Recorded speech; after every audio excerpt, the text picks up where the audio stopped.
wanna rock right now. I'm 19, I came to get down.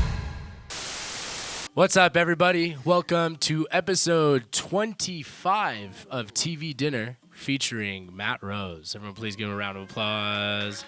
Yeah. Hola. We just had an amazing performance from my man right now. He was shredding on the little piano keyboard guitar. What do you call this thing? Keytar. The keytar. Yeah. I invented the piano key necktie, Derek. What did you do? I invented the piano key necktie! Dude, that was sick, man. I was not anticipating that at all. I'm very intrigued by your sound, just in general. I feel like you pull from a lot of influences, and you can absolutely tell. And you even had a line in one of the songs you were singing. I'm going to very loosely paraphrase right now. Not a rapper, not a singer. Like, you're too much of all these different things to be it, which kind of makes you you. Did I get the general that's premise? Exactly. Yeah. What it says. So, nailed it. I was cooking too. Verbatim. Look at that. So, could you just dive into that a little bit? I want to know more about your influences, and then, in terms of your craft, like what you feel you encapsulate, because you are too much to be any of those things. So, how would you, say you do your thing? I've been through a lot of genres, like hopping, and even like just from a label sense, but also just like actually just experimenting with other genres.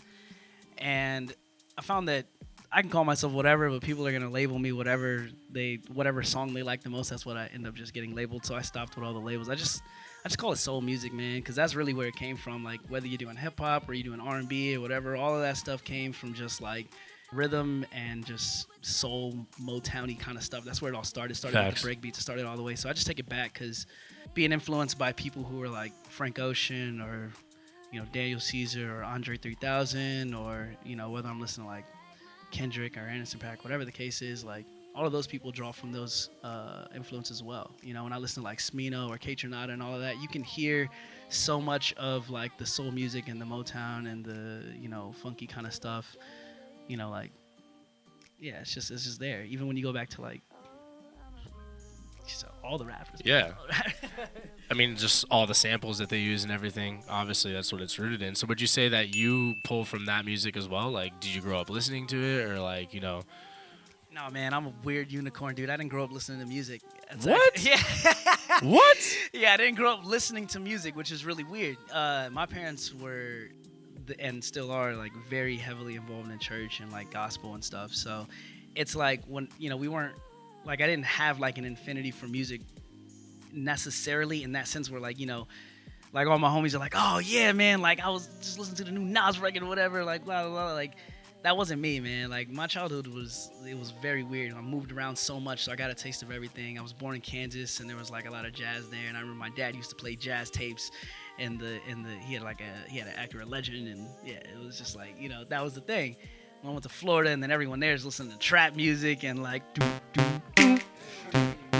like yeah, you know what I mean? Like it's like all those things kind of form together. But I think the biggest thing was just like constantly being in church and hearing gospel music there. Black gospel music, like, really, really, really had a huge impact on me. And I think, like, when I'm performing live in, like, a more, like, animated way, I'm very, very much, like, the same style of performance as my dad is when he's preaching. It's, like, the same thing. I didn't notice it until, I don't know, like, maybe, like, 2, 3, maybe even, like, 5 or 6 years into rapping, like, didn't really realize it, like, how much I'm drawing from that experience. So it's not like you grew up never listening to music. Like you heard music, like you were listening to it, just not in the traditional sense of like, kids who were out here like listening to what was hot or whatever. Like you were exposed to music. Well, cause like, I would get in the car and it's on the radio. Like I'm not, putting earplugs in. No, but I mean, like I didn't get my first rap CD, like own a rap CD until I was a sophomore in high school. Damn. So when I say like I really didn't like, I really wasn't in there. Yeah. I was making music. I was playing piano. Okay. Making music. Like, yeah. I was writing songs on the piano. I was writing like R&B songs. When was that? When did you start doing that? Oh man, I started playing piano when I was like maybe 9, 10 maybe. It was my brother. So you've been doing it. Yeah, I've been doing it for a while. That aspect of it, right? Yeah. But like first writing raps and all of that, like that was a slow progression. It was like I was, playing piano, and then I wanted to, write songs, and then my brother was producing. I wanted to produce, but I sucked. So then I was The like, natural progression. I was like, I'm a Yeah. songwriter then, because I can't compete with you. And then that turned into like, I'm gonna write poetry, and then poetry turned into my boy being like, yo, listen to this Roots album, and listen to Pete Rock, Monkey Bars, and listen to like, you know what I mean, like all of those cats. Listen to Minstrel Show, Little Brother, like Big Pooh, like that kind of stuff. That put me on game first, and then I was like, oh wow, I think I could do this, and I was garbage. I thought I could do it. Yeah. I thought. I mean, that's how you started off, right? You think you're like, yo, I could fucking make this, and then you make it. You're like, oh wow, I cannot make this. This is hot garbage. Like similar experiences when I'm cooking. Yeah. Same thing. Yeah. It's like anything. When you're beginning at something, everyone just thinks like, I'm gonna dive into this. I'm gonna be fucking sick. Yeah. And then you start doing it, you're like, oh, I am so whack. Yeah. Exactly. Do you produce all your own stuff? Or I like where you co-produce a lot of co-produce stuff. a lot of stuff? Word. So the guitarist I was with today, he produces, and he produced a couple of songs. Cool. A large catalog of music right now, and it's a lot unreleased. I'm just releasing things. I'm just piecing it out. Cool. Being completely independent, you have to take the time to really build the campaigns around your music if you want people to Of course. actually hear it. Yeah. Otherwise, it's just like taking it, tying it to a rock and throw it in the water. Yeah. That's pretty much it. Yeah, yeah. So it's been a slow progression, kind of like investing in myself and doing that kind of thing. But a lot of it has been a lot of time in the studio producing, co-producing, Yeah. and just kind of making sure that the music is something that fits, considering there's all these influences, like you were saying. Absolutely. Like, trying to make it not lean to one side or the other, and kind of like staying on that line of being like, is this rap or is he singing? He's kind of doing both, but the music is kind of weird. That thing. So when did you start taking it serious, would you say? Then I started taking rap seriously again before I dropped out of college. What was that? So that was 2010, 2011. Word. So I'd been rapping in high school. That was cool. And then one of my boys was like, you should go to Berkeley because you play piano. And I was like, I don't know what Berkeley is, but sure, let's give it a shot. Yeah, fuck it. Why not? Yeah, I got lucky and they let me in. Big mistake. Huge mistake. huge mistake.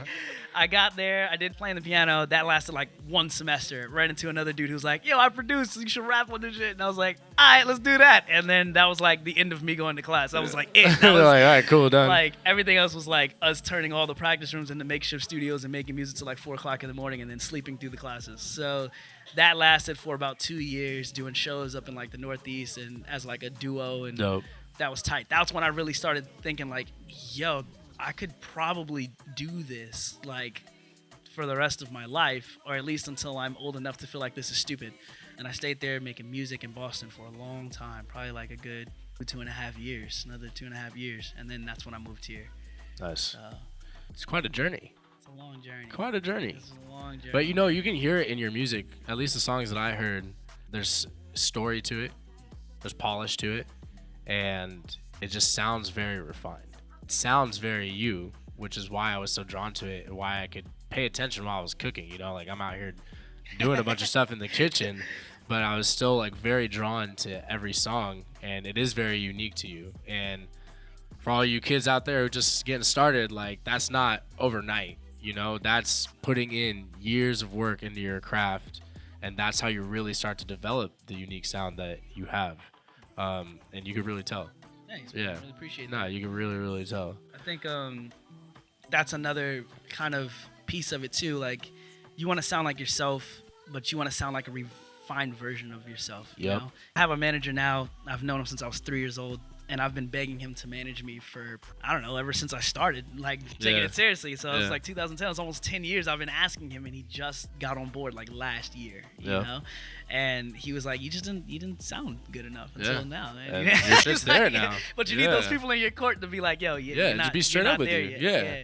Because that's how you know that you still have, space to grow. That you still have that. Absolutely. Keeping yourself grounded. Absolutely. So on that tip, what is next for you? What are you trying to? I know you said you're releasing some singles. Like, what do you got in the pipeline? What I got in the pipeline? I work full time as a designer. I do that a lot. It's been a interesting battle of like, I spent so much time trying to refine my music and trying to make it something that people actually like dig, and it's like relevant, but not so relevant that by the time I put it out, people don't want it. Yeah. You know what I mean? Yeah. But now it's like, now I have to go back and kind of reinvent the visual look behind it, because like knowing that that's such a huge piece of it. That's a huge piece of getting yourself out there. So right now we've been kind of taking time and care to build that, and I've had this next single that I've that I'm gonna put out about 2 years almost, probably like a year and a half ish. Word. And it's called Pay the Bills. I didn't do it because I didn't want to do it stripped down. Yeah, I want people to hear it like the right way. Yeah. But that's the very, very next thing that's going on. I have a string of shows starting in June.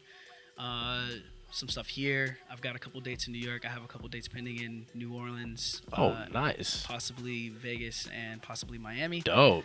So just trying to move around, get the music out there the right way, but also, want to stay creative and not just one asset. So we're trying to be creative and like bringing the campaign to people who want to hear it. Yeah, kind of absolutely. Doing some things, man. I want to pay some people's bills, man. We're gonna try to pay some people's Hey, bills. there you go. Know what I mean? Yeah.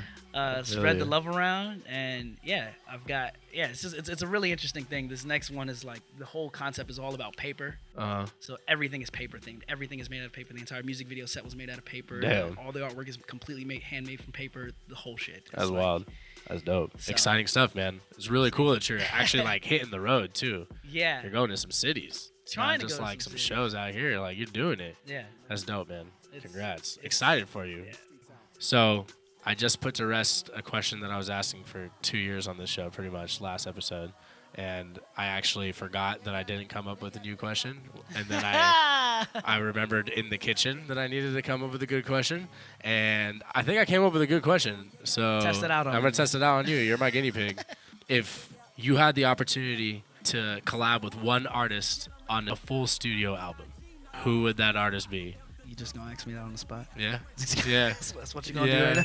Yeah. That's what you do to people now. You just I catch you guys while you're not suspecting it. Man, okay, can I get a couple seconds to think about that? Oh yeah, take your time. I don't know about this Yeah. question. Yeah. I don't know about this one. Yeah, okay, yeah. Shot in the dark. I'm gonna go with let's go with Masego.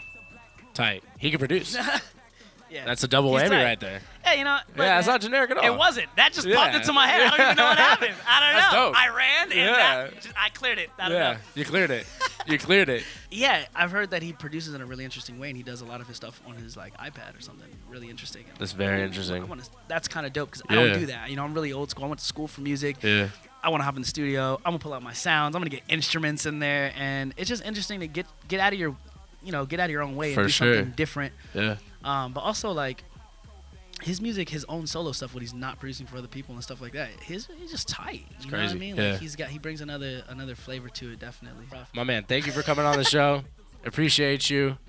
Episode 25 featuring Matt Rose is a wrap. Thank you guys for watching. Thank you guys for coming out here. If you're watching at home, do the whole shindig, like, subscribe, comment, whatever. We are about to eat right now. This lasagna is about to be ready. So I'm about to put my apron back on and get back in the kitchen, and we're going to start serving. Tight. Thank you guys.